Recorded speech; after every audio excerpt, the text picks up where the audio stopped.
Hi, Dr. Alina Kolchitsky, Boutique Bodyworks. I'm going to show you how to make brown rice really easy using your pressure cooker or your Instapot. So yes, you can cook it just like you would white rice on the stove in a pot of water. You basically would put in a portion 1 to 2 of rice to water.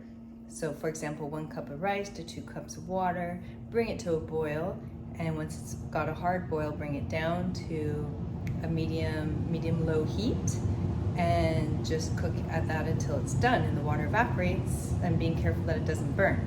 With brown rice, that takes a really long time to do. So a little trick or hack is using your Instapot. So a lot of people have Instapots nowadays. Here's mine, and basically you're gonna take the lid off, take out the little tray,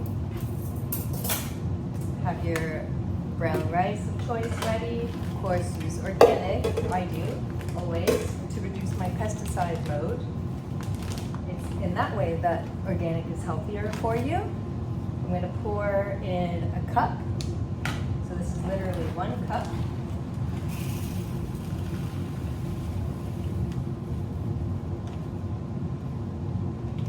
Don't worry if it's not exact, just roundabout. So that's 1 cup of brown rice. And keep your rice or grains in general, dry goods, stored in an airtight container for preservation and keep the bugs out. Okay, so now I'm going to add the water. So I'm literally going to pour myself 2 cups of water, which is about 16 ounces.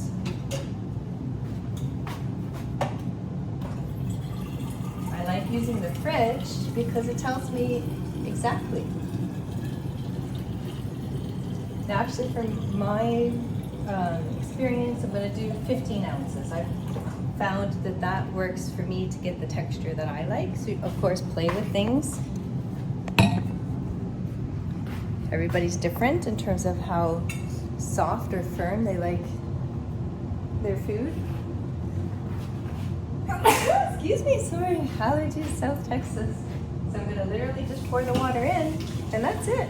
I'm not gonna salt it, I'm not gonna add any oil, nothing. That's it. I'll do all that later when I cook with it in each dish. That way I'm controlling and know exactly how much I have of things. Okay, so I'm gonna plug it in. I like to plug it in first because that way when I put the lid on, I know I've got a seal. It makes little beeps at me to indicate. Make sure that your dial here is not on vented, but on sealing. So I don't know if you can see that.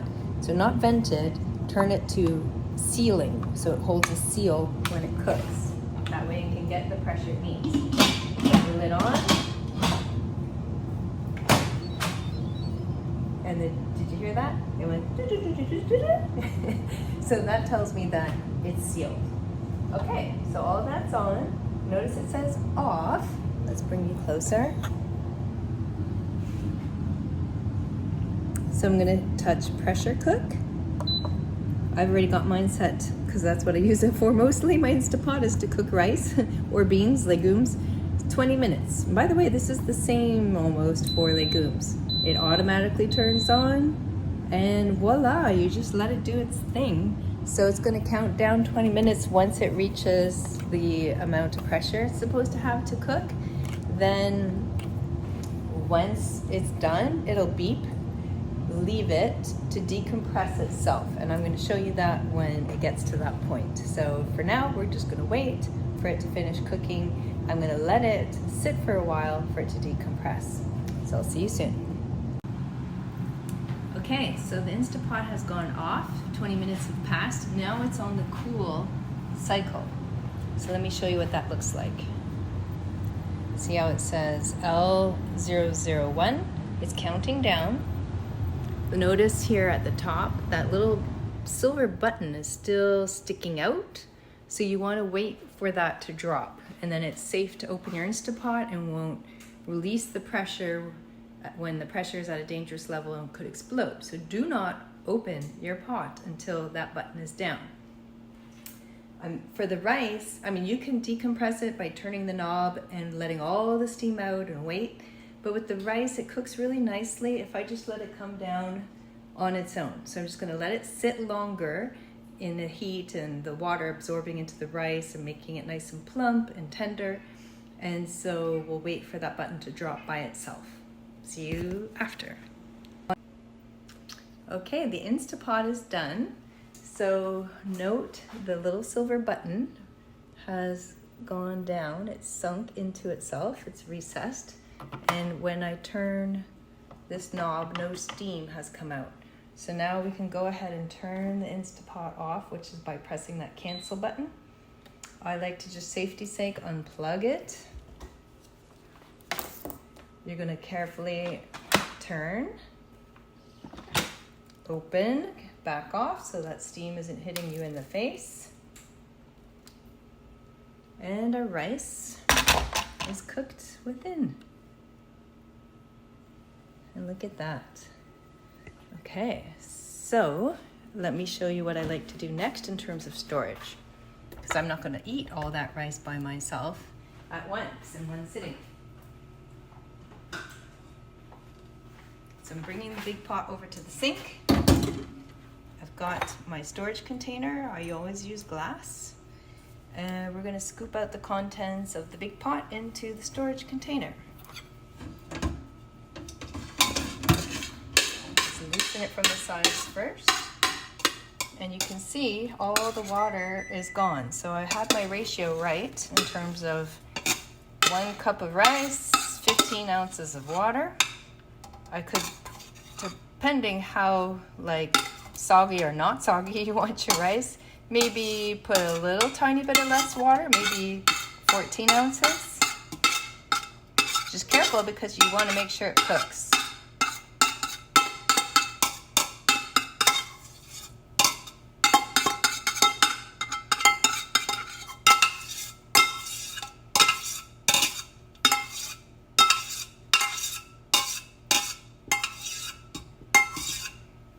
All right.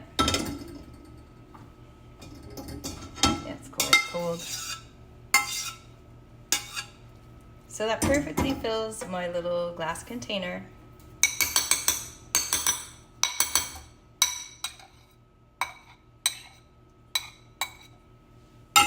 Now we're gonna set that aside to cool and then seal and put in the fridge, and I can scoop out a half a cup to cup for my meals as I go through the week. Now, you want to clean your Instapot and lid, container and lid, cooking whatever pot well, so that it reseals properly when you cook the next time.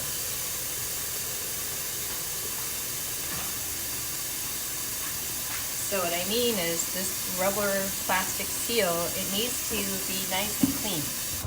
So I'm going to take my soapy water. Make sure I get all in there.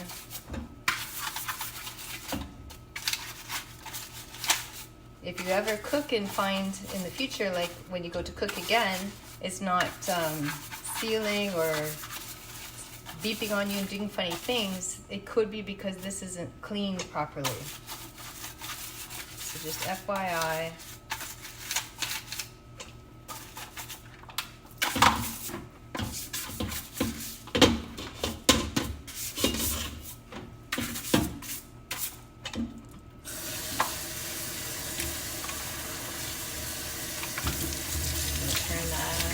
Bit.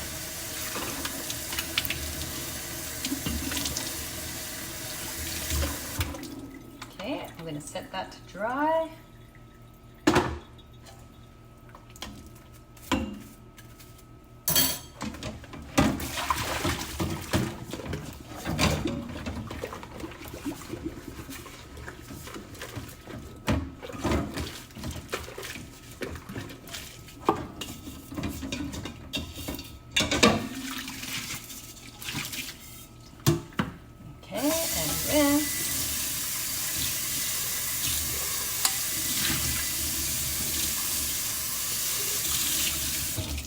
And we're done. And there goes the timer on the oven. My fish is finished.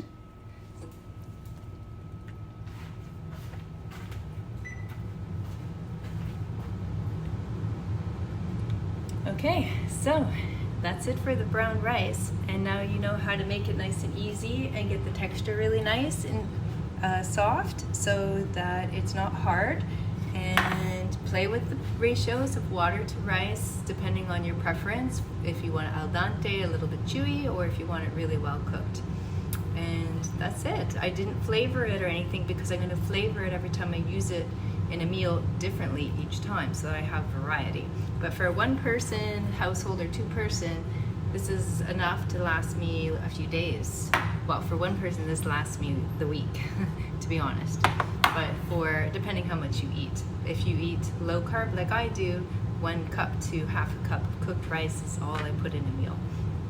Okay, so I hope that helps to make it easier for you to eat whole foods. So this is a whole grain because it's brown rice. The whole rice is intact. It hasn't had the husk removed, which is what is done to make white rice. In that husk is protein and nutrients. And so eating whole brown rice is much, much healthier for you. You're getting, yes, calories, but you're getting vitamins and some protein, as opposed to white rice where you're getting only calories with no vitamins and no protein. Okay, so happy cooking. Bye.